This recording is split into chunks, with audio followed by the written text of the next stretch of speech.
주영석 기자의 뉴스 속으로. 뉴스 속으로는 예방과 치료의학도 최고, 리퍼도 최고, 시니어 어르신들에게 서울 메디칼 그룹이 최고, 서울 메디칼 그룹 제공입니다. 인공지능 AI에 의한 킬러 로봇의 등장이 이제 얼마 남지 않은 것으로 예측이 되면서 전 세계 주요 국가들은 심각한 살상에 대해서 크게 우려하고 있습니다. 이런 가운데 세계 군사기술 전문가들이 한자리에 모여 킬러 로봇의 통제를 주장했습니다. 또 테슬라의 모델 3, 모델 Y 등 핵심 차량들이 중국에서 데이터 안전 검사를 통과하면서 중국 당국의 테슬라에 대한 규제도 풀릴 것이라는 예측이 나오고 있습니다. 그렇게 되면 테슬라가 중국에서 완전 자율 주행으로 가는데 결정적인 기반이 놓이는 것이다라는 분석이 나오고 있어 관심이 모아집니다. 자, 주영석 기자. 안녕하십니까. 스스로 판단해서 적을 살상하는 인공지능, 이 AI 무기에 대한 우려가 요즘 커지고 있네요. 그렇습니다. 이 인공지능 무기 등장은 뭐 결국 언젠가는 현실이 될 것이다 생각했는데 생각보다 지금 빠르게 우리 앞에 지금 다가오고 있는 것 같습니다. 그 인공지능 AI 무기, 이걸 다른 말로 하면 이제 킬러 로봇이죠. 로봇인데 이제 킬러, 그러니까 사람을 죽이는 이제 그런 로봇이 등장한다는 겁니다. 근데 이게 현실이기 때문에, 뭐 영화도 아니고 현실이기 때문에 인류에 어느 정도 영향을 미칠지 가늠하기 어려운 새로운 시대가 이제 도래하는 것 아니냐 하는 예상이 지금 나오고 있고요. 전 세계 군사 전문가들, 기술 전문가들이 지금 우려를 나타내고 있습니다.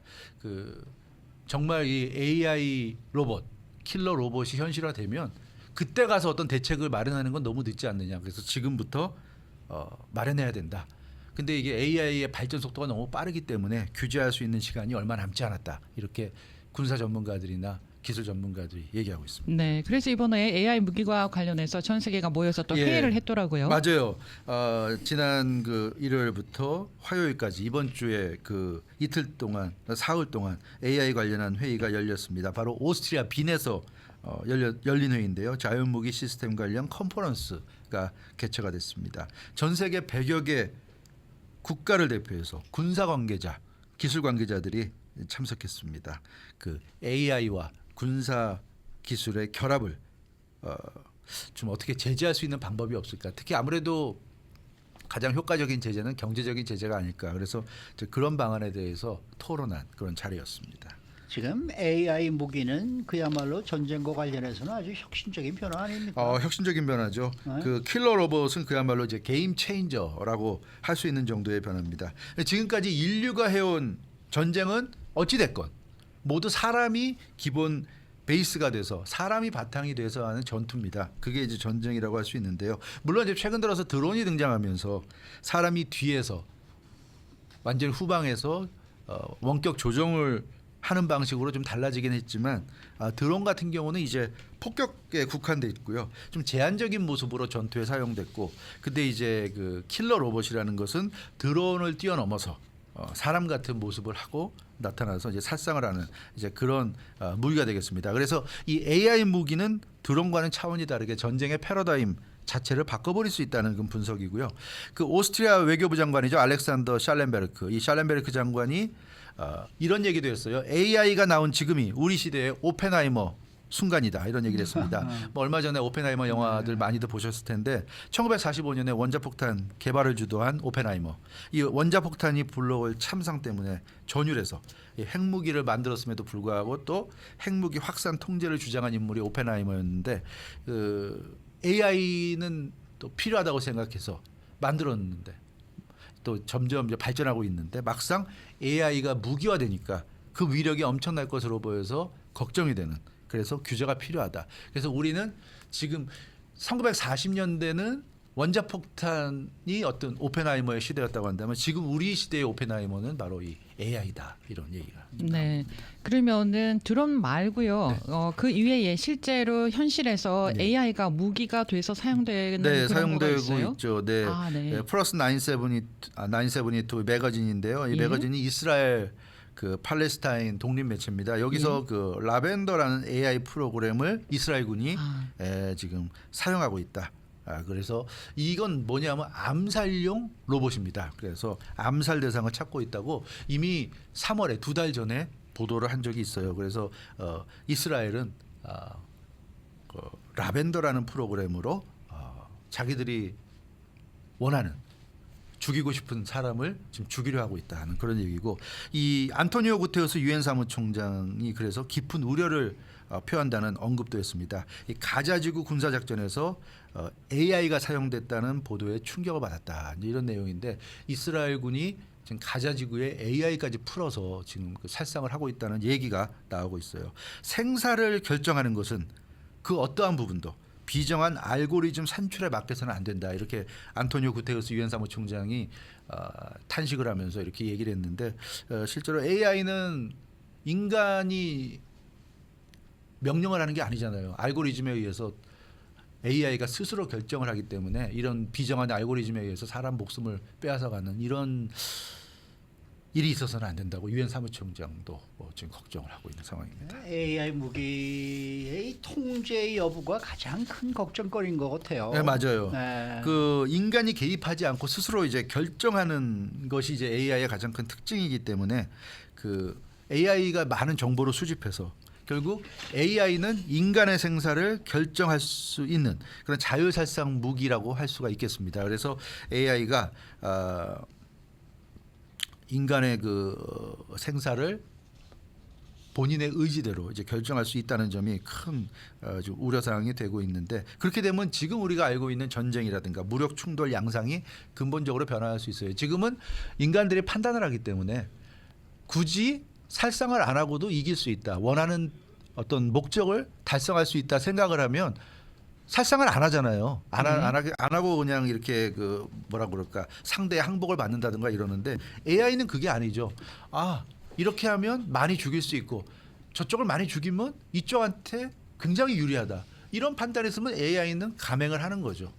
굳이 죽이지 않아도 된다는 그런 생각을 버리는 겁니다. 따라서 인간의 통제를 벗어나서 전쟁을 수행하는 AI가 정말 그 최악의 상황을 몰고 올 수 있다. 그리고 설사 어떤 안전장치를 만든다 하더라도 오작동이나 제동 불능 상태가 될 수도 있는데, 그럴 경우에는 정말 참혹한 전쟁이 될 수도 있다는 그런 우려가 나오고 있습니다. 자, 그래서 미국에서도 AI 무기에 대해서 우려하는 정부 보고서가 일부 공개됐다고 하더라고요. 미국에서도 공개가 됐어요. 국토안보부가 4개월 전에 조 바이든 대통령에게 제출한 보고서 일부 발췌본이 공개가 됐는데요. 네. 새로운 AI 기술이 공중보건과 국가안보 등의 위험을 초래할 수 있다는 그런 내용입니다. 생물학적 화학적 안보에 대한 미국의 규제가 부족하다고 이 보고서에서 지적하고 있는데, 그 AI 활용이 증가하면서 소위 얘기하는 나쁜 행위자, 나쁜 사람들에 의해서 AI가 활용될 수 있다는 거죠. 화학이나 생물, 방사선, 핵공격, 수행 등이 쉽게 이루어질 수 있다는. 말만 들어도 끔찍합니다. 그렇죠, 끔찍하죠. 그래서 이런 부분에 대해서 좀 걱정을 더 많이 해야 된다고 그 국토안보부가 조 바이든 대통령에게 보고서로 제출을 했다는 내용입니다. 특히나 뭐 사람을 직접 겨냥하지 않아도 중요한 인프라 시설 같은 거, 뭐 발전소라든가 그런 거를 AI가 공격해서 심각한 타격을 준다면 그게 결국 우리에게도 또 타격이 될 수 있단 말이에요. 근데 그런 점에서 이거는 참 뭔가 대책이 필요하다는 얘기들이 나오고 있는데, 전 세계에서 이제 모이기 시작했으니까 뭐 하루 이틀 사이에 어떤 결론이 나오진 않겠지만 그래도 좀 좋은 어떤 그 해결책이 좀 나오길 기대해 봅니다. 네. 자, 이번에는 테슬라 소식인데 뭐 중국에서 아주 좋은 소식이 나왔네요. 그렇죠. 뭐 이번 주 초부터 나온 소식인데요. 그 중국 당국이 테슬라 대상으로 데이터 안전 검사에서 외자 기업 최초로 적합 판정을 내렸다는 얘기입니다. 그래서 지금 계속 이번 주 내내 뭔가 들뜬 분위기가 이어지고 있는데요.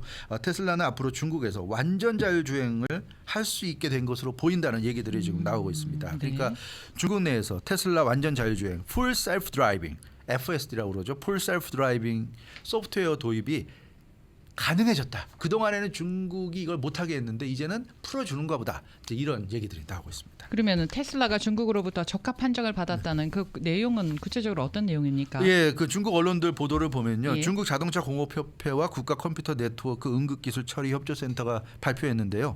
자동차 데이터 처리 사항 4가지 안전 요구 검사 상황을 그 통지했는데 그걸 이제 테슬라 쪽이 통과를 했다는 이제 그런 내용이 되겠습니다. 테슬라 상하이 기가 팩토리에서 생산된 차종이 모두 검사를 통과했다는 얘기입니다. 그 차종들이 이제 모델 3, 모델 Y 등인데요. 중국이 요구한 기준을 지금 충족했기 때문에 그러면 이제 테슬라가 원하는 그 자율주행 차량의 어떤 중국에서의 현실화도 우리가 좀 기대해 볼 수 있지 않느냐는 지금 얘기들이 나오고 있습니다. 자, 이 테슬라가 중국에서 그러면은 어떻게 되는 거예요? 자율주행 차량 사업을 하는데 좀 결정적인 도움이 될 수 있는 거예요? 그 먼저 그보다 이제 중국이 요구한 기준이 어떤 것인지 이제 우리 좀 말씀드려야 될 것 같은데요. 그 자동차 회사들에게 요구하는 게 네 가지입니다. 차량 밖 안면 정보 등 익명화. 그러니까 그 자율주행 차량이 다니면서 모든 걸 다 이제 찍게 되는데 거기서 이제 차량 밖에 여러 가지 정보들을 다 익명화해라. 이런 얘기고 운전석 데이터를 수집하지 마라. 운전석에서 수집되는 데이터들을 수집하지 마라. 또 운전석 데이터 차내 처리, 차내에서만 처리해라. 그리고 개인정보 처리를 통지해라. 이제 이런 내용들입니다. 그래서 외국 기업들이 중국에 와서 활동하면서 각종 정보 등이 새나갈 것을 중국이 우려하고 있어요. 뭐 미국도 지금 뭐 틱톡을 통해서 정보 새나갈 것을 우려하는데 마찬가지예요. 중국도 미국 기업들이 와서 활동하면서 중국 거 다 빼갈까 봐 걱정하고 있습니다. 그래서 이런 것 때문에 우려했는데 테슬라가 이번에 중국 당국이 원하는 기준을 다 충족한 것으로 이렇게 좀 나타났다는 얘기입니다. 그러면은 테슬라하고 중국하고 굉장히 사이가 돈독해지면서 테슬라의 사업에 많은 도움이 되겠는데요. 네, 그렇습니다. 현재 그 중국 공공기관, 공항, 고속도로 등에서 테슬라는 그 그러니까 중국이 사실 그동안 몇 년 동안 스마트 자동차에 대해서 운행 제한 조치, 정차 네. 제한 조치 등을 내렸어요. 그래서 테슬라 차량은 중국의 공공기관 쪽에 주행을 못하고 멈추지도 못하고 공항 쪽도 마찬가지로 멈추지를 못하고 고속도로도 마찬가지입니다. 공항도 못 가고 고속도로 못 가고 공공기관 못 가니까 의미가 없어지는 거죠. 그렇죠. 그래서 테슬라가 사실상 스탑 상태였는데 국가 차량 데이터 안전에 관한 권위 있는 기준과 요구를 통과했기 때문에 앞으로는 테슬라 차량이 공공기관, 중국의 공공기관이나 중국 공항이나 중국 고속도로도 이제 갈 수 있게 된다는 거죠. 이제 그렇게 되면 테슬라의 중국에서 사업이 훨씬 더 유리해진다. 이제 이런 얘기가 되겠습니다. 그럼 중국에서 정말 자율주행 네. 차량 사업을 하는데 네.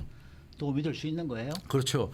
중국에서 그 자율주행 차량을 테슬라가 추진해 왔는데 지금 말씀드린 그런 기준이 충족을 못 시키다 보니까 수년째 벽에 부딪혀 있던 상황입니다. 그런데 이번 데이터 안전 검사를 통과함으로써 테슬라가 이제 중국에서 본격적인 사업을 할 수 있게 됐고 실제로 중국 제조업 중심 도시라고 하는 상하이 등에서 사업 재산이 취소가 됐어요. 그러니까 사업이 제한돼 있던 게 취소가 됐기 때문에 사업을 이제 할 수 있게 됐습니다. 4년째 이 자율주행, 완전 자율주행, 풀 셀프 드라이빙이 안 되고 있었는데 이제는 할 수 있게 되지 않을까. 그런 기대감이 커지고 있습니다. 네, 일론 머스크 CEO도 굉장히 빠르게 이에 맞춰서 이제 움직일 듯합니다. 움직일 듯합니다. 네. 지금 이미 움직였죠. 네. 중국에서 데이터 안전 검사가 통과되자마자 곧바로 중국으로 날아갔어요. 그래서 베이징을 방문해서 현재 중국 2인자 리창 국무원 총리를 만난 것으로 전해졌습니다. 풀 셀프 드라이빙 자율주행 차량 FSD 소프트웨어를 중국에서 출시하는 문제에 대해서 리창 총리와 논의한 것으로 알려졌습니다. 그래서 한동안 고전을 면치 못하던 테슬라가 다시 힘을 낼 수 있는 이제 호재를 막고 있는 것으로 보여지는데 뭐 앞으로도 두고 보긴 해야 되겠습니다만 일단 뭔가 좀 막혀 있던 혈이 뚫린 것 같은 이제 그런 상황인 것으로 보여집니다. 바쁘네요. 인도에도 갔다가 이번에도 중국에도 가고 바쁘네요. 오늘 주가 보니까 네. 0.35%가 올랐어요. 180달러 64센트 지금 판매되고 있습니다. 주가가. 중국에서는 이제 곧 또 자기네들이 또 똑같이 만들어서 뭐 그러겠죠. 저거 할 텐데요. 뭐. 어차피 독점은 안 되고요. 시대가 시대니까 테슬라가 뭐 같이 좀 함께 중국 기업과 함께 가는 방향으로 아마 하지 않을까 싶습니다. 네, 조기석 기자였습니다. 뉴스 속으로는 예방과 치료의학도 최고, 리퍼도 최고, 서울 메디칼 그룹 제공이었습니다.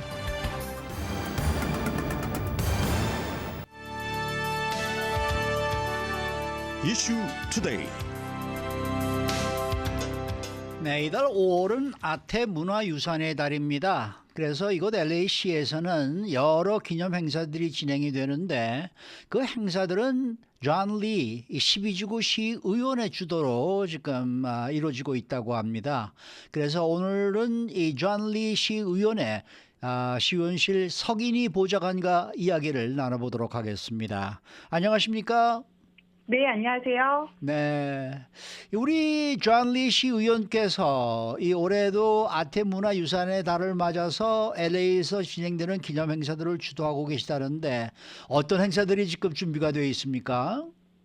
네, 먼저 아태문화유산의 달에 대해서 잠시 이야기하고 싶은데요. 아태문화유산의 달은 영어로는 Asian American Pacific Islander Heritage Month입니다. 네. 짧게 지어서 AAPI Month라고도 불리는데요. 네. 이게 지난 1979년도에 지미 카터 대통령이 1843년 이제 미국에 온 일본계 이민자, 중국계 이민자들을 기리면서 처음 시작됐어요.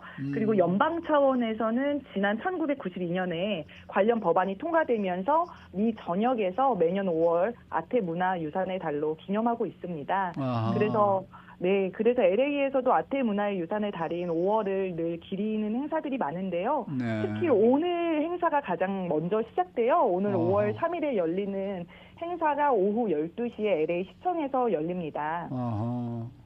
네, 이번 행사는 일종의 선포식 행사고요. 어허. 이제 오후 12시부터 1시까지 LA 시청 앞 광장에서 진행될 예정입니다.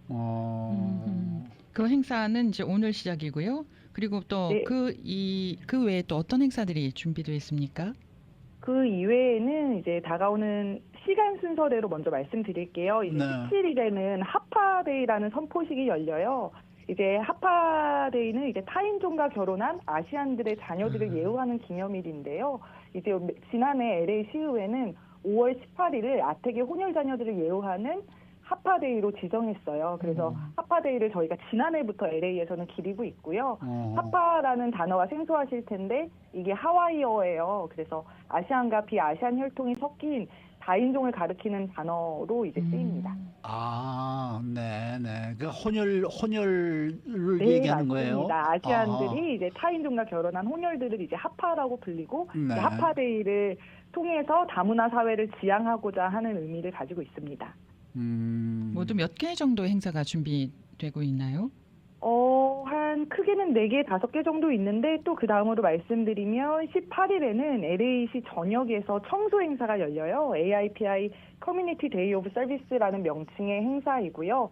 한인타운을 포함해서 LA 전역에서 동시다발적으로 당일에 이제 시행되는 행사예요. 18일 오전 9시부터 오후 12시까지.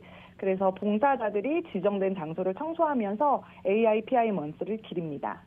그러니까 아시안 아메리칸들이 나와서 이 곳곳을 청소하는 행사군요. 그러니까. 네, 맞습니다. 이제 다 아하. 함께 거리도 깨끗하게 만들고 이제 아하. 봉사를 함께 하자는 취지로 만들어진 행사예요. 아하. 그래서 이제 잔리 시원님의 지역구인 저희 벨리 지역도 아하. 올해 처음으로 참가하게 됐어요. 그러면은 그 청소 행사에 좀 참석하고 싶은 사람들은 어떻게 해야 되는 거예요?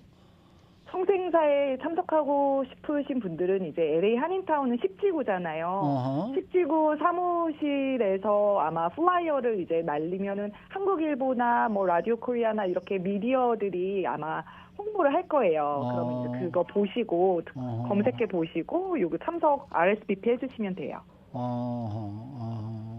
그러면은 지금 우리 한인들이 관심을 가질 만한 행사 좀 대표적인 어떤 것들이 있을까요? 먼저 제가 잔리시원님의 지역구에서 일하고 있으니까 저희 지역구부터 말씀을 드릴게요. 네. 저희 지역구는 포로렌치, 노스위치, 체스월스 등을 포함한 12지구고요. 한인들이 꽤나 많이 살고 있습니다. 그 밸리 쪽에 많이 사시죠? 네, 많이 사시죠. 그래서 다음 주 토요일인 5월 11일에 노스위치 아트 스튜디오에서 어린이와 청소년들을 대상으로 한 무료 도자기 체험 행사가 개최돼요. 도자기? 그래서 네. 도자기 체험이요. 어린이가 할 수 있는. 그래서 이날 오전 11시부터 오후 1시까지 시행되는 행사로 미술가이자 그래픽 디자이너인 오마르 누르자이라는 분이 참가자들에게 아태 문화의 유산의 달이 뭔지에 대해서 설명하고 그 다음 올해 테마인 용을 테마로 한 도자기 체험 수업을 제공해요. 이제 용을 한번 만들어 보는 거죠. 도자기 만들면서. 그래서 이번 행사는 먼저 예약해 주시면 누구나 무료로 참가할 수 있고요. 간단한 간식도 제공될 예정입니다. 그 찰흙을 가지고 직접 도자기를 만든단 말이에요? 네, 그렇습니다. 그러면 그걸 또 구우는 데가 있어야 될 거 아니에요? 구우는 곳이. 네, 여기가 놀스위치 아트 스튜디오라고 이런 수업을 평소에도 하는 곳이어가지고 아하. 준비를 해주실 예정이고, 대신 이제 너무 많은 분들을 참가자들을 받을 수가 없어서 50명이 최대예요. 그래서 사전 예약을 빨리 해주셔야 돼요. 예약은 어디다 해야 되나요? 네, 일단 저희 지역구 사무실에 전화를 해서 저를 찾아주시면 되는데요. 저희 사무실 전화번호는 818-882-1212예요. 네. 근데 라디오 들으시면서 적으시지 못할 수도 있으니까 그냥 구글에 그 12지구 검색하면 전화번호가 나와요. 전화하셔서 아이리스 바꿔달라 그러면 제가 한국어로 응대해 드릴 수 있으니까 전화해 주시면 바로 예약 가능합니다. 네. 418에 882 882 1212. 네. 818 지역입니다. 818 지역에 418이 818이죠. 아, 죄송합니다. 818 지역에 882에 882 1212 12지구라서 1212로 전화번호를 맞아요. 만드셨나 보네요. 네, 네. 그것도 또 의미가 있는 번호였네. 네. 네. 그리고 또 뭐 또 다른 행사들은 어떤 게 또 그리고 있어요? 이제 그 다음으로 이게 되게 큰 행사인데요. 이제 19일 날 일요일입니다. 이날이 제3회 AIPI LA 마켓 행사가 다운타운 로우 DPLA에서 열려요. 이날 행사는 오전 10시부터 오후 4시까지 진행되는 행사고 음식 행사라고 보면 돼요. 야외 음식 행사. 되게 네. 축제 같은 분위기 있잖아요. 그래서 아시안 스몰 비즈니스들을 시 차원에서 지원하자는 취지로 만들어진 행사로 올해가 3회차예요. 그래서 여기 오시면 아시안 스몰 비즈니스 벤더들이 한 수십 곳이 참여했어요. 그래서 아시안 음식들을 사 먹을 수 있고 당연히 한국 음식이랑 디저트 등도 현장에서 판매돼요. 네, 그리고 이날 DJ도 있고 아이들이 별도로 놀 수 있는 플레이그라운드 공간도 마련돼 있어서 주말에 한인분들께서 이제 재미난 행사에 가고 싶다 하시면은 되게 편하게 와주시면 좋을 것 같아요. 19일이에요. 그런데 오늘 정오부터 LA 시청에서는 뭐 특별한 시상식이 열린다고 하던데 그건 어떤 시상식이에요? 네, 저희 LA시에서는 아시아계 커뮤니티를 빛낸 분들을 아태문화의 달 위원회가 직접 선정해서 매년 라이즈 상을 드리고 있어요. 아하. 그래서 이 라이즈 상을 매년 아시아계 리더들한테 드리고 있는데 올해도 4명이 선정됐어요. 한국 분들 포함돼 있어요? 근데 이 중에 3명이나 한국분이 이번에 포함돼 있어요. 아, 그래요? 예, 그래서 누가 이제 포함되어 있는지 말씀드리면 먼저 영화 기생충에 나오는 다송이 그림으로 유명한 지비지 작가님이 수상 받으실 예정이고요. 어허. 그리고 한인타운에서 브라운백 쿠키 매장을 운영하는 김영철 사장님, 그리고 CJ E&M 아메리카의 박현배 최고 재무관리자님이 이제 상을 받으실 예정이고, 이제 한인 아니시고 이제 파키스탄이신 조린샤 ABC 뉴스 리포터 등도 상을 받을 예정입니다. 그거는 어떻게 선정이 되는 거예요? 저희가 네. 이제 5월에 이렇게 행사들이 많으니까 이거를 준비하는 위원회가 한 3월 정도면 LA에서 구성이 돼요. 그래서 이 위원회는 잔리시원 사무실에서 있는 저를 포함해서 뭐 10지구 사무실, 4지구 사무실, 그리고 LA 시장실, 여러 LA시 곳곳에서 아시안들을 위해서 일하는 분들이 참여를 해서 여기 위원회가 한 10명, 20명 정도 되거든요. 그러면은 매번 월요일마다 저희가 미팅을 해서 행사 준비를 하고 이렇게 수상자를 함께 추천하면서 선정하는 과정을 거칩니다. 정말 받을 만한 사람이 받는 거죠? 그렇죠. 그러면은 앞서 이 행사는 존 리 LA 12지구 CEO께서 주도하셔서 행사를 진행한다고 하는데 그 여러 이렇게 12지구가 있고 또 여러 그 군데군데 지구들이 있을 거 아닙니까? 네, 그런데 네. 이 모든 많은 행사들은 존 리 CEO원이 주도적으로 준비를 하신 거네요. 예, 그게 맞습니다. 왜냐하면 예. 이제 저희 312 이제 시에서는 헤리티지 펀드라고 이 문화의 달을 준비할 수 있는 펀드가 있어요. 헤리티지 펀드라고. 네. 그런데 그거를 저희 잔리시의원 사무실에서 관리를 하다 보니까 아무래도 저희가 아하. 주도하게 되고요. 네. 네, 저희가 이거를 주도하는 입장이고, 하지만 사지구 리피아 라만도 이제 사우스 아시안이시니까 사지구에서도 같이 도와주셨고, 또 이번에는 14지구의 케빈 드레온 분이 이제 하파라고 하세요. 중국계 혼혈이라고 하셔서 이분도 헵스 아시안이기 때문에 이분도 참여해 주셨습니다. 케빈 들레온 그 시의원 이야기는 하지 마세요. 네. 이 방송 들으시는 분들이 별로 그렇게 안 좋아하는 이름이니까. 아, 아무래도 좀 네. 그렇죠. 예, 이해합니다. 자, 그런데 우리가 라디오콜에서도 행사를 많이 합니다만은 행사 준비하는 게 굉장히 힘들고 어려운데 이런 많은 행사들을 준비하려면 과연 얼마나 시간이 걸려서 준비하신 거예요? 3월부터 이제 위원회를 매주 미팅하면서 예. 이제 뭐 예를 들어 오늘 행사를 준비한다고 치면 오늘 DJ 분도 오시고 MC 분도 오시고 공연해 주시는 분들도 오고 참가자들도 200명이 넘게 올 예정이에요. 오늘 행사에. 네. 네, 그러니까 뭐 한 2달 동안 꼬박 계속 이 5월달 행사만을 위해서 준비하는 네. 시간을 가졌죠. 초대도 네. 해야 되고 사람 섭외도 해야 되고 뭐 네, 초대장도 네, 네, 보내야 맞습니다. 되고 그런 일이 행사. 굉장히 네, 네. 예, 많았을 텐데 제가 지금 구글에서요 그냥 한글로 LA12 지구 하니까 자료가 안 나와요. 그러면은 구글에서 12지구에 관해서 좀 알아보려고 하면은 어떻게 검색을 하면 됩니까? 이렇게 검색을 해주시면 좋을 네. 것 같아요.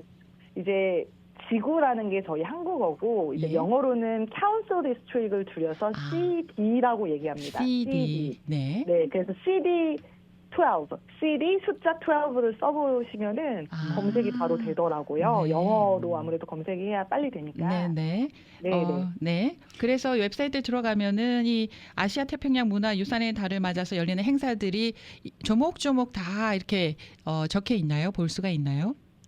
CD12 웹사이트에 나오진 않고 이제 만약 이 아시안 관련 행사를 보고 싶으면 네. AIPALA라고 검색을 해주시면 좋아요. AAPILA. 아하, AAPILA. 알겠습니다.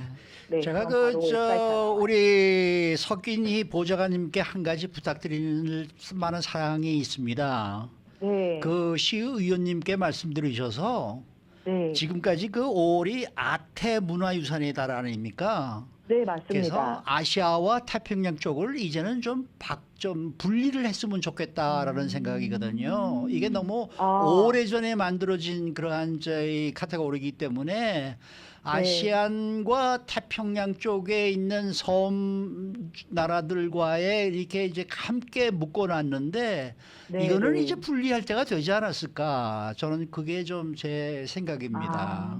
네, 그러니까 한번 알겠습니다. 좀 말씀을 드리셔가지고 그러한 운동을 한번 좀 펼쳐주셨으면 어떨까 이런 생각이 드네요. 네. 네, 알겠습니다. 전달해 드릴게요. 네. 그리고 전화번호 다시 한번 말씀드리겠습니다. 혹시 관심이 있는 우리 청취자분들께서는요. 연락하실 전화번호 알려드릴게요. 818-882-1212번 818-882-1212번으로 문의하시면 되겠습니다. 자, 오늘 말씀 잘 들었습니다. 네, 감사합니다. 네, 지금까지 존 리 LA 12지구 시의원실 석인희 보좌관과 이야기를 나누었습니다.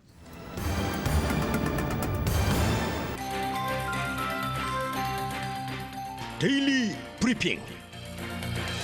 네, 오늘 아침에 들어온 뉴스 중에 한국과 네팔 수교 50주년 기념으로 히말라야 원정에 나선 한국 네팔 우정 원전대가 히말라야 여러 그 봉우리 중에서 단 한 번도 오르지 못했던 미다뽕 등정에 성공했다라는 소식이 들어와 있습니다. 이 한국의 엄홍길 산악인이 대장이 이끄는 원정대는 오늘 이 주갈 히말라야 정상을 밟았다라고 위성 전화로 급전했다라는 소식이 들어와 있는데 이 봄철이 에베레스트 등정의 피크 시즌이라고 합니다. 그런데 무엇이 사람들을 죽음을 무릅쓰고 이렇게 산을 오르게 만드는 일인지 한번 알아보도록 하겠습니다. 오늘은 저희 주말 방송 위클리 매거진을 진행하시는 문대현 박사와 함께하는 날입니다. 문 박사님 안녕하십니까? 안녕하세요.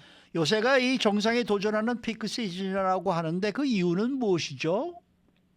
아무래도 이 5월 중순 이때가 아무래도 봄이라 그런지 기온이 비교적 덜 차갑다 그러고요. 아하. 그리고 그 정상에서 강하게 불어대는 그 바람, 그 이제 젯 기류가 산에서 다소 멀어지는 시기라고 그래요.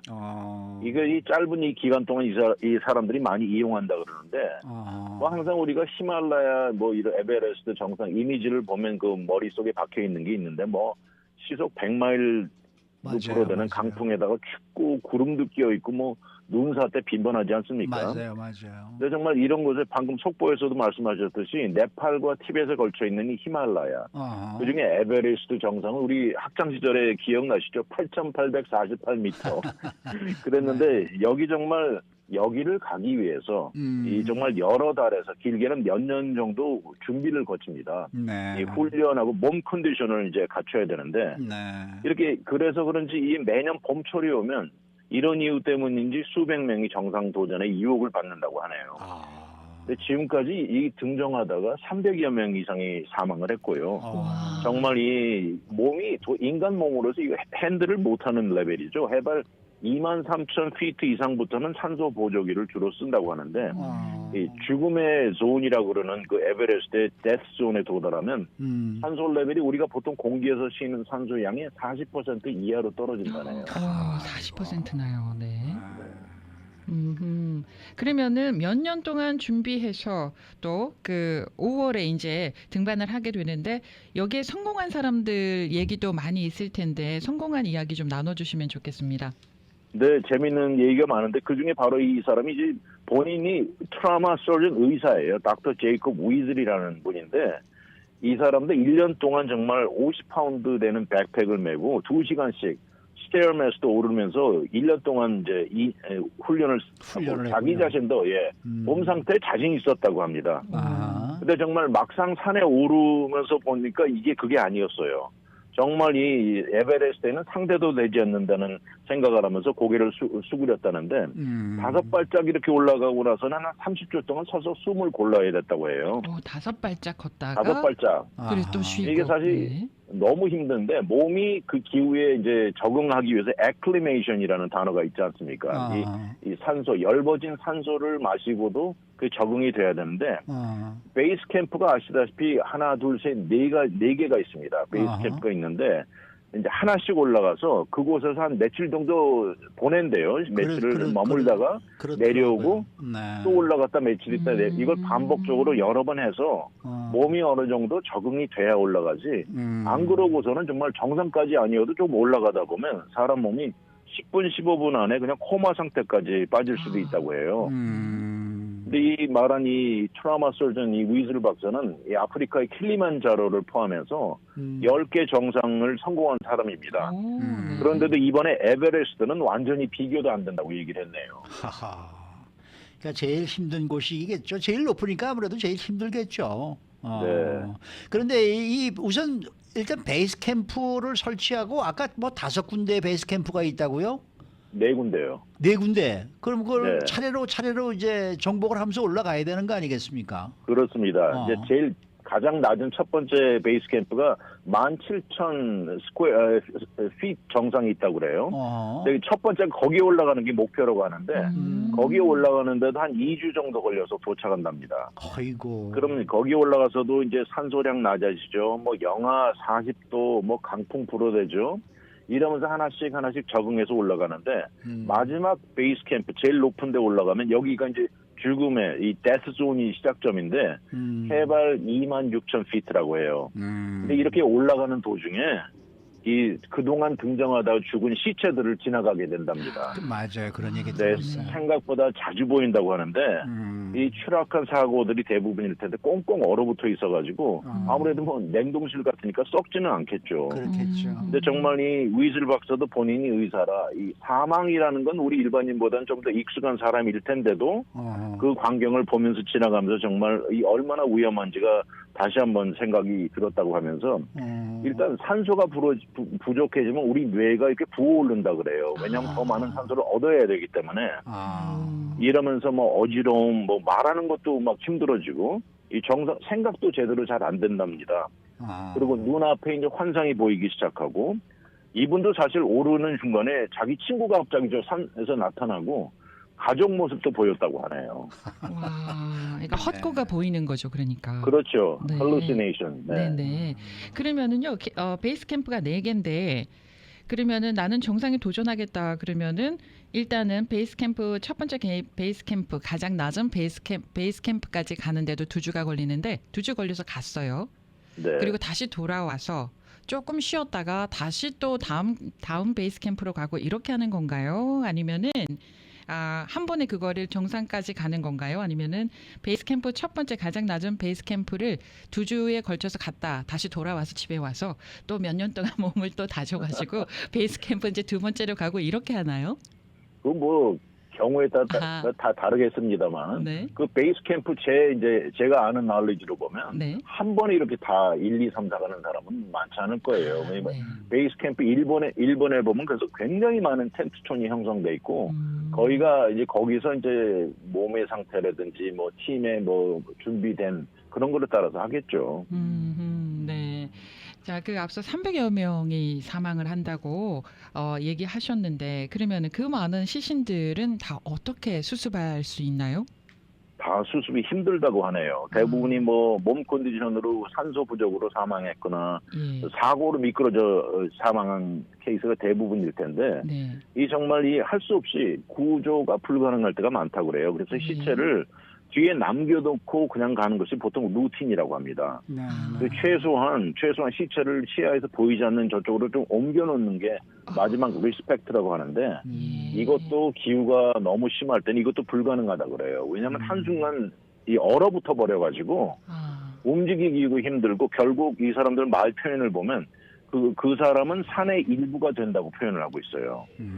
정말 이 처참한 자동차 사고 장면 같다고도 표현을 하는데 10년 전에 최악으로 이 사망 기록이 눈사태가 일어나면서 그 가이드하는 사람들은 셜파라고 부르지 않습니까? 네. 셜파가 12명이 사망한 적이 있었고요.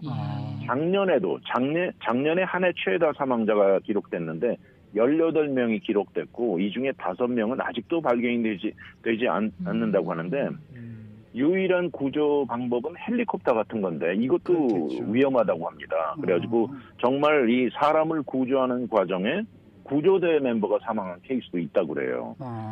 그런데 이제 한 가지 다행인 것은 올해 처음으로 이 등정하는 모든 사람들에게 의무적으로 이 트래킹 칩을 소지하고 올라가게 한답니다. 그래서 만일의 경우 그 구조에 도움을 줄 것이라고 말하네요. 근데 난 참 제일 궁금한 게 그 마지막 그러니까 캠프에서 정말 정상으로 올라갈 때 그거 어떻게 할까요? 그게 상당히 궁금해요. 네. 그러니까요. 마지막 캠프 4에 가면 거의 눈앞에 보이지 않습니까? 네. 근데 보통 여기서 또 정상까지 가는데도 14시간에서 18시간이 걸린다고 하네요. 아이고. 네, 그래서 보통 밤에 저녁에 출발을 해서 아침에 도착하는 그런 계획들을 잡는데 정말 이 위슬 박사도 떠날 때 깜깜한 밤에 뭐 바람에 정말 너무너무 힘든 상황이 떠났는데 그래도 거기 도착했을 때 정말 해발 29,000피트가 넘는 정상에서 일출의 모습을 보면서 내 인생의 최고였다고 하는데 그 순간 이렇게 쉽게 생각되지 않습니까?